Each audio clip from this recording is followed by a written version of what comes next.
I'm John Mars, a member of your home-based professional learning team in the Digital Teaching and Learning Division at the North Carolina Department of Public Instruction. Today, we'll take a look at the end-of-year process in PowerSchool. Please be sure to review the most up-to-date NCDPI PowerSchool user guide for end-of-year processing on our website. This guide is updated annually by NCDPI and contains all the information you'll need for a successful EOI process. We'll first take a look at the pre-EOI steps, which include setting up years and terms and the school calendar for the new school year.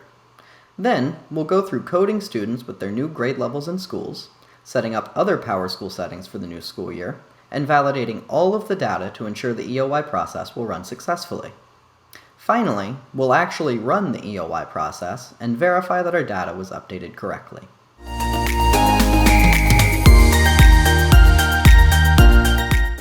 Before we get into core PowerSchool end-of-year functionality, we first need to ensure that our EOI contacts are up to date.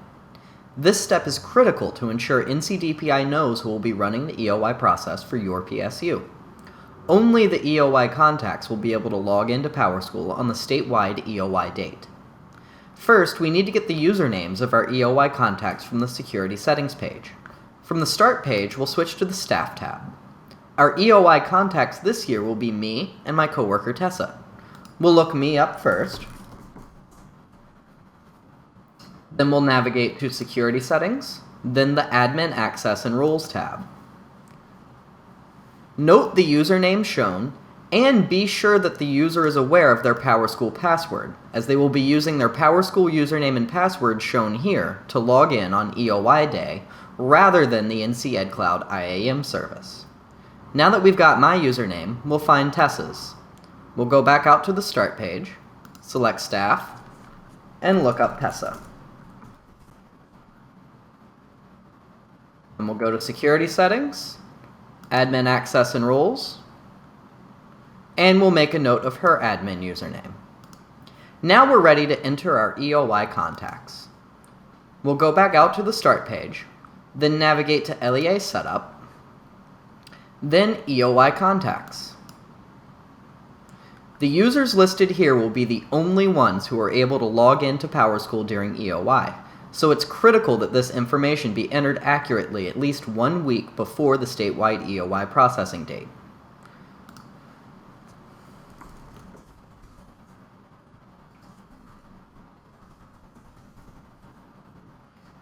Now that our EOI contacts are accurate, we'll click Submit. And now we're ready to jump into the actual EOI process in PowerSchool.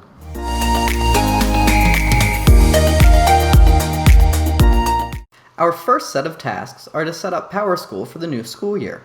These can be completed during the current school year. Note that I'm using a training instance that does not have all of the North Carolina customizations, so some text on the screen and some pages may look very slightly different than your PowerSchool instance. All student information we'll look at in this video is fake. First, we need to set up our years and terms for the new school year. Navigate to LEA Setup, then Years and Terms. The next year first has to be created at the LEA office level, then at each individual school, including program schools. Since the new school year is already set up at the LEA office in this instance, we'll switch to a school. This time, we'll navigate to School Setup, and then scroll down to Years and Terms. Click New at the top to create your new school year. Enter the name of the school year and the abbreviation. Be sure to follow this same convention. Select your first day of school and your last day of school, and click Submit. You'll need to repeat these steps at each school. For program schools, you'll use a standardized start and end date, which will be defined in NCDPI's PowerSchool user guide for end-of-year processing. Optionally, you can also click Edit Terms next to the new school year to create additional terms that will be needed for scheduling, such as trimesters, semesters, or quarters. Be careful when choosing to create additional terms. If you're using PowerScheduler, terms will be overwritten when you commit the schedule. Additionally, terms can be added later on after EOI, but they cannot be deleted once school begins. Once the new year has been created at each school, the schools will need their school calendar to be set up. This step is required for ECATs, which will pull all in-session days for the new year during EOI. Ensure you're working in the new school year,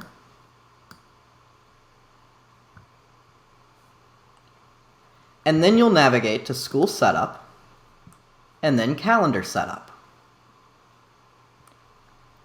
For each in-session day, you'll want to make sure to check the in-session box and select In-Session from the Type drop-down menu.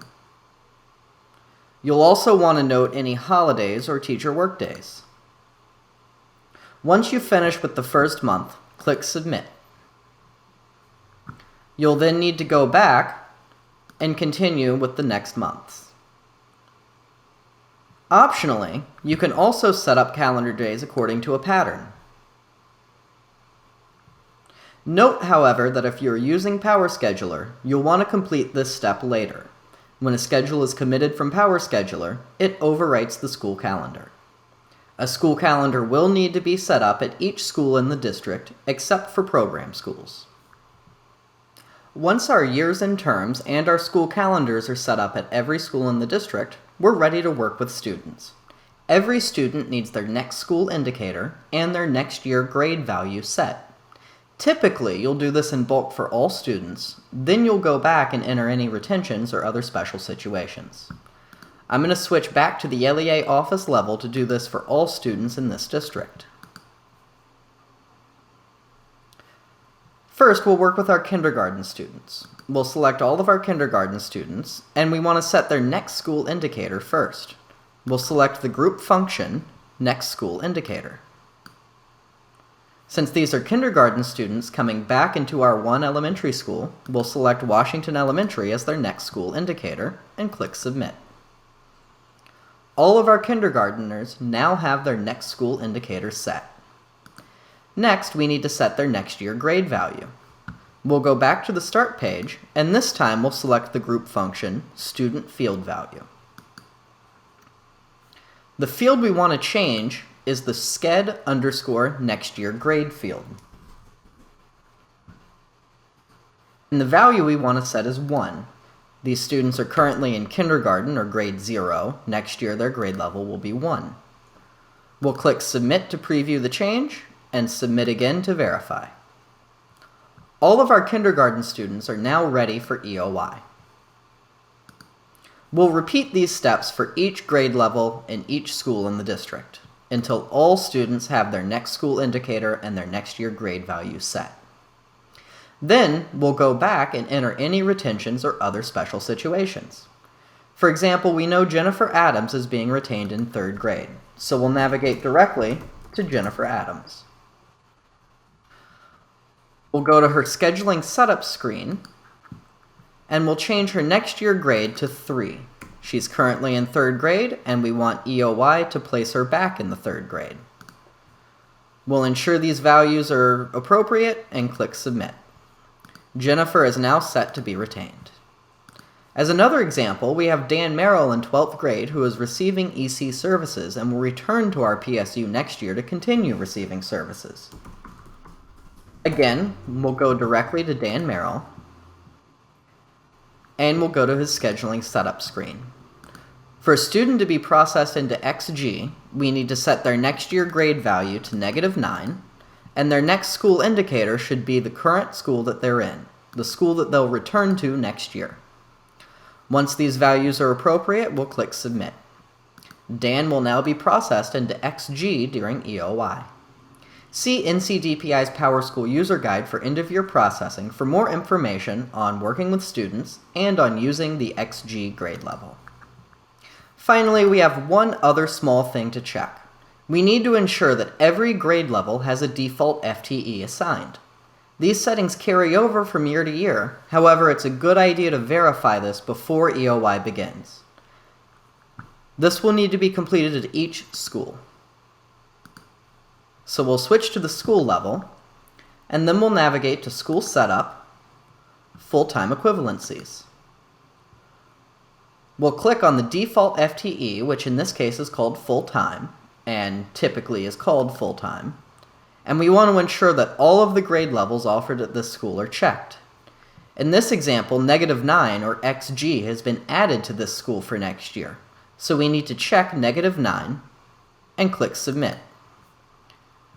There is now a default FTE for all grade levels offered at this school. We'll need to repeat these steps at each school in the district to ensure that each grade level has a default FTE.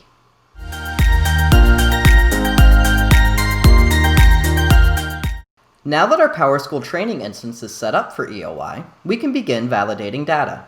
These data validation steps can also be done during the current school year.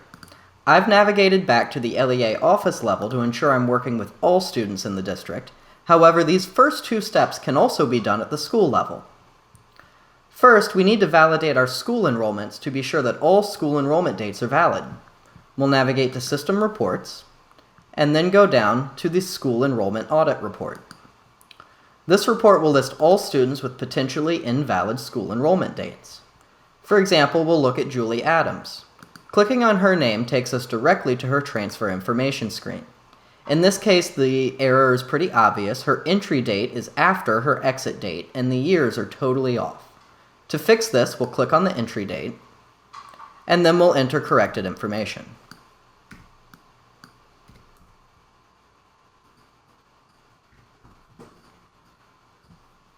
Once the information is corrected, we'll click Submit, and now Julie should no longer show up on our school enrollment audit. We'll need to repeat these same steps for all students listed on the school enrollment audit report. Next, we need to take a look at our section enrollments. We'll again navigate to System Reports, but this time we'll go to the section enrollment audit. This report will list all students who either don't have a schedule or whose class enrollment dates are potentially invalid. This report may take a moment to run, especially in larger districts. In this case, we'll scroll to the very bottom of the report to find that Trevor Anderson is listed as a student with a course date misalignment. In this case, we can note that his school exit date is 6/9, but his exit date for sociology is 6/10. To fix this, we'll click on his name, and we'll be taken directly to his all enrollment screen. We'll click Edit next to his sociology course to fix that exit date. Once we have the date fixed, we'll click Submit. Trevor should now no longer appear on the section enrollment audit. We'll need to repeat these steps for all students listed on the section enrollment audit. However, do note that students without schedules can be ignored if it's intentional. Our final data validation task is to run the EOI validation process. This step must be completed from the LEA office. We'll navigate to System Setup, and then End of Year Process. We'll scroll to the bottom and ensure that the last drop-down is set to Perform EOI Validation and make any students with issues the current selection. Then, click the Perform End of Year Processing button. Any data validation errors will be listed so they can be corrected. These may include schools that don't have the next school year set up, or students who have invalid information on their scheduling setup screen. For example, Scott Alfonso is listed as a student with an invalid next school indicator. To fix this, we'll need to navigate to his scheduling setup screen and enter the correct information. Continue running this EOI validation process and correcting data until there are no listed errors. The EOI validation must complete with no errors prior to the statewide EOI processing date.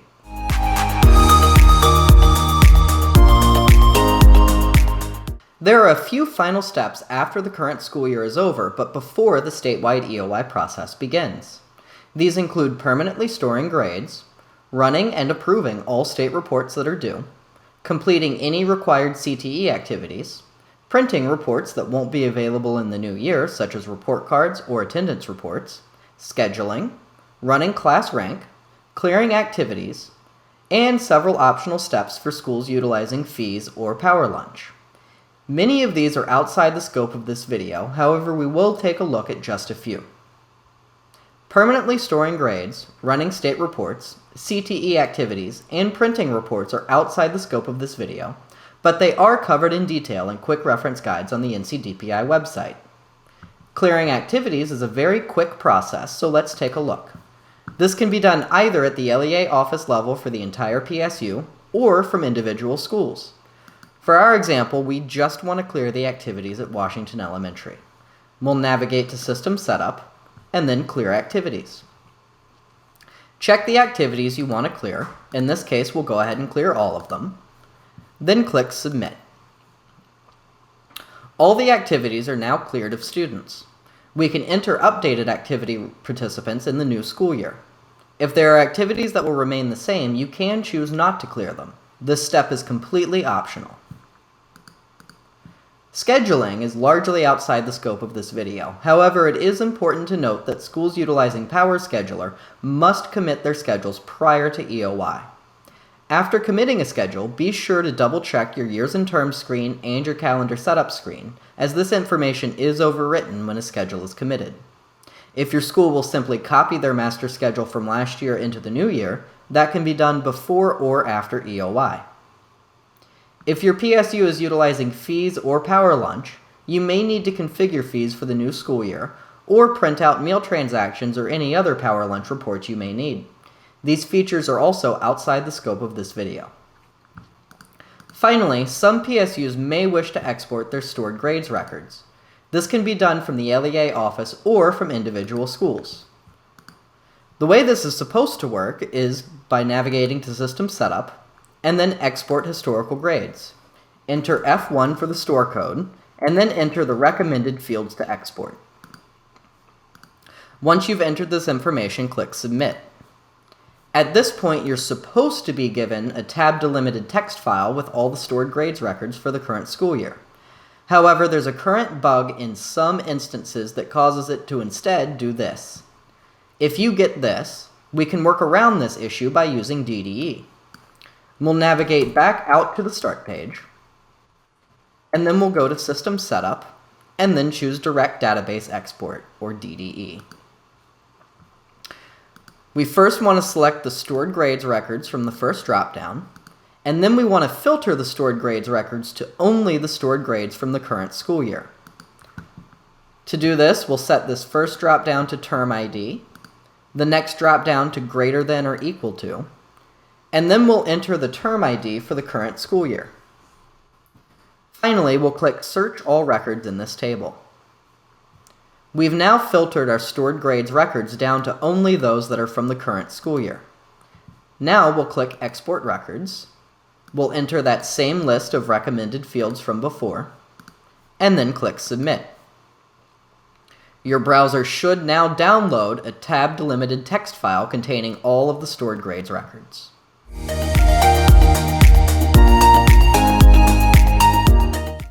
Once all of the setup and data validation we've gone over is completed and is running successfully, we're ready for end-of-year processing. NCDPI will contact your PSU's EOY contacts when it's time to run the end-of-year process. If you'd like to review your PSU's EOY contacts, navigate to LEA Setup, EOY Contacts. Be sure the information on this screen is accurate prior to EOY.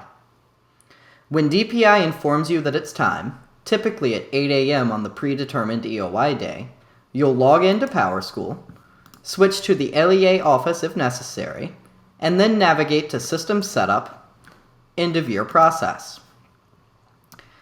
It's never a bad idea to run the validation one more time just to be sure.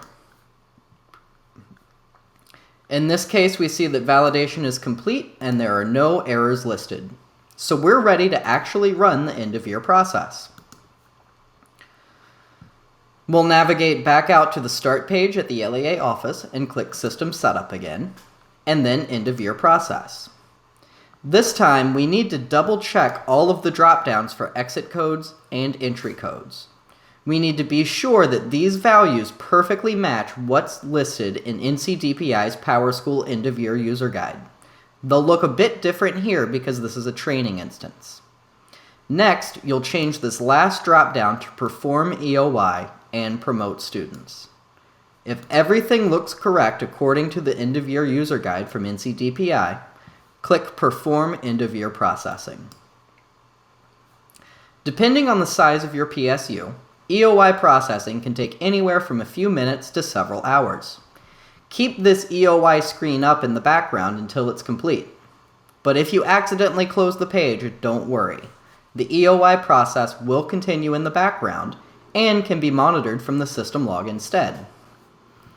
If you accidentally close the page and need to monitor it from the system log, navigate to System Setup, scroll down to System Logs, then click System Log, and finally, View Current System Log File. The easiest way to filter this down to just the EOI process is to enter end-of-year in the Find Text box and set the Find mode to only show log lines containing text. Then click Find. If you scroll to the bottom, you'll be able to monitor the EOI process in your PowerSchool instance.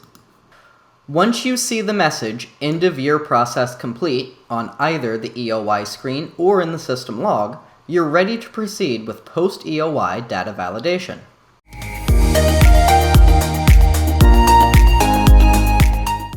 After the end-of-year process is complete, you'll want to spot check a few different schools in your PSU to ensure the process completed successfully. See the NC-DPI PowerSchool User Guide for End-of-Year Processing, Appendix A, for a specific checklist. Essentially, you just want to ensure that your most basic data is correct. Check your years and terms in your staff lists. Pick a few students and ensure their historical grades are showing and that they were promoted appropriately. Ensure student schedules are showing up if scheduling was completed prior to EOI, and double check that your PowerSchool reports are working correctly. We'll spot check a few students now. For example, we know Jennifer Adams was supposed to be retained in 3rd grade. We'll take a look at her transfer info screen, and indeed, she's still showing up as a 3rd grader, and her transfer info screen shows that she was retained in the 3rd grade for this new school year. As another example, let's go look at Trevor Anderson again.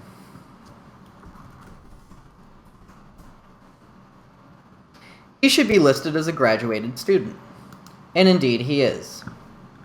We can also go check on Dan Merrill, our EC student who is returning to our PSU in the XG or extra grade level. And indeed, we see that Dan shows up as a current student at Apple Grove High School in grade level -9, or XG. Note that PowerSchool does classify this as a demotion. NC-DPI will ensure that this demotion is corrected or ignored at a later date. In PowerSchool terms, it is a demotion. However, in North Carolina school business terms, it is not technically a demotion. If there is data that needs to be corrected, make a note of it and correct it after NC-DPI informs you that statewide end-of-year processing is complete. In particular, charter schools must remember to use student field value to move students out of the DPI FTE school if they were placed there temporarily during end of year. If the majority of your data looks incorrect, be sure to log a PowerSchool ticket immediately so the issue can be resolved and statewide conflict can be avoided. If everything in your PSU looks correct, you did it! You've closed out a year in PowerSchool. Congratulations. Thank you for joining us for this video.